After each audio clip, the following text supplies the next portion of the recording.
Amici di QDPnews.it, siamo qui in Piazza Marconi a Valdobbiadene sul traguardo della 14ª tappa del Giro d'Italia, la cronometro individuale Treviso-Valdobbiadene. Sta piovendo, il tempo è inclemente, ma la speranza è che tra pochi minuti, quando i primi corridori arriveranno qui sul traguardo, il cielo possa aprirsi e la festa rosa di Valdobbiadene possa davvero cominciare.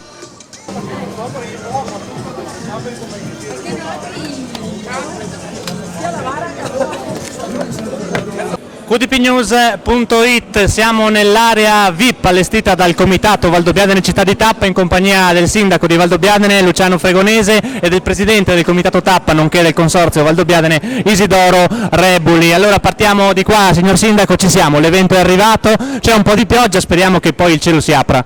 Sì, ci siamo, il primo corridore è già partito, lo stiamo aspettando.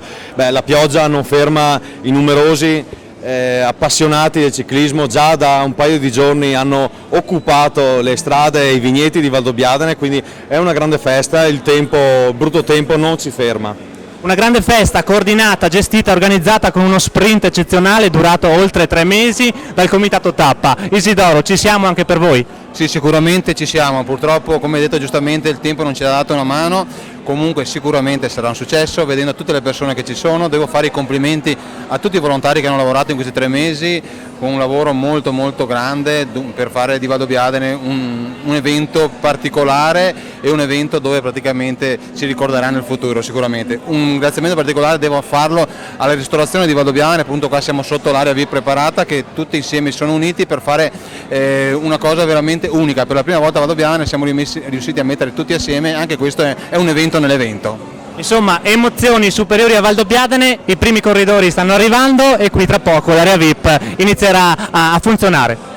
QDPnews.it, siamo nell'area apposita realizzata dal comitato Valdobbiadene Città di Tappa in compagnia di Edoardo Agostinetto, ristoratore titolare del ristorante Da Ugo, quindi specialità di pesce, che appunto grazie al comitato insieme a tantissimi altri ristoratori hanno gestito questo straordinario buffet. Com'è nata un po' questa idea? Raccontaci, Edoardo.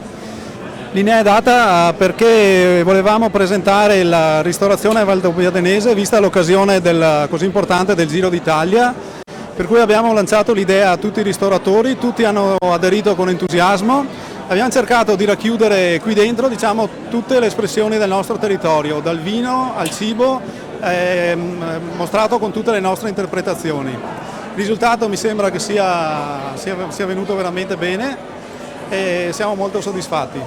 Un padiglione delle eccellenze e quindi anche in questo caso Valdobbiadene garantisce emozioni superiori. QDPnews.it, siamo sempre nell'area riservata del comitato Valdobbiadene Città di Tappa in compagnia di grandi sportivi, grandi campioni, Ivan Geronazzo, il re dell'Ultra Trail valdobbiadenese. Ciao Ivan, come stai? Ciao, bene, grazie. E qui invece abbiamo Alessandra e Mattia Prosdocimo, una famiglia di campioni del judo. Alessandra già campionessa europea, pluricampionessa italiana, Mattia giovane campione italiano, se non sbaglio. Sì. Benissimo, ecco, insomma ragazzi, il Giro è arrivato a Valdobbiadene e voi siete degli sportivi anche un po' testimonial, no, di questo Giro. Come sono le vostre impressioni su questa tappa? Beh, è una tappa importante, molto importante per il nostro paese e secondo me sarà ricchissima di emozioni. Benissimo, Mattia, anche per te è un po' una novità in questi ambienti, ma insomma da grande sportivo anche tu cominci a vivere queste emozioni. Sì, è molto bello, sì.